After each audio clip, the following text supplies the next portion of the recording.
Donc le mou c'est yin, le craquant est yang. Donc en fait quand on mélange les deux, on a même le yin et le yang dans l'assiette. Et ça le corps il aime bien ça.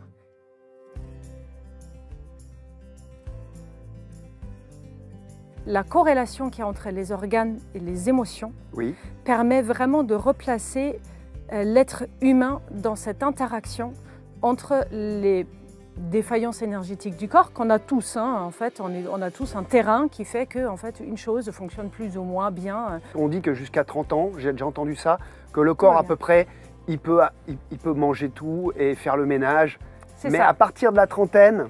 En fait, c'est pour les femmes, c'est 28 et pour les hommes, c'est 32 parce qu'on fonctionne dans des cycles de 7 ans pour les femmes et de 8 ans pour les hommes. De quoi a besoin mon corps pour pouvoir vieillir, grandir, avoir de l'énergie, bien fonctionner. L'alimentation est très liée à l'amour de soi.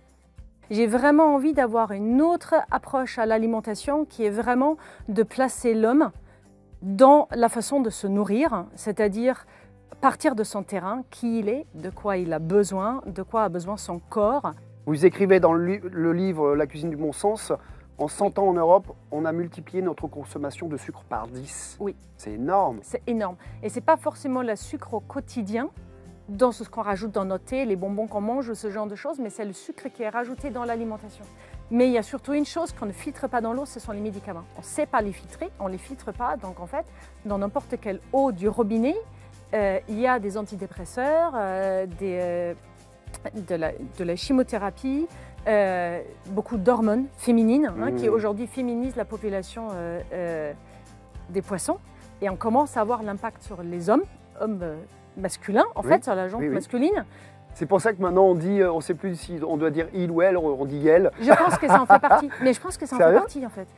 Le but c'est de manger le plus entier possible, avec le moins de transformation ou de choisir des produits qui ont été transformés par des petits producteurs. 80% j'essaye de bien faire et je fais de mon mieux et je mange chaud et cuit et 20% je rajoute du cru parce que c'est bon le cru. Et puis après il ne faut jamais oublier que le cru c'est craquant. Et le chaud, c'est souvent un peu plus mou. Donc le mou, c'est yin, le craquant est yang.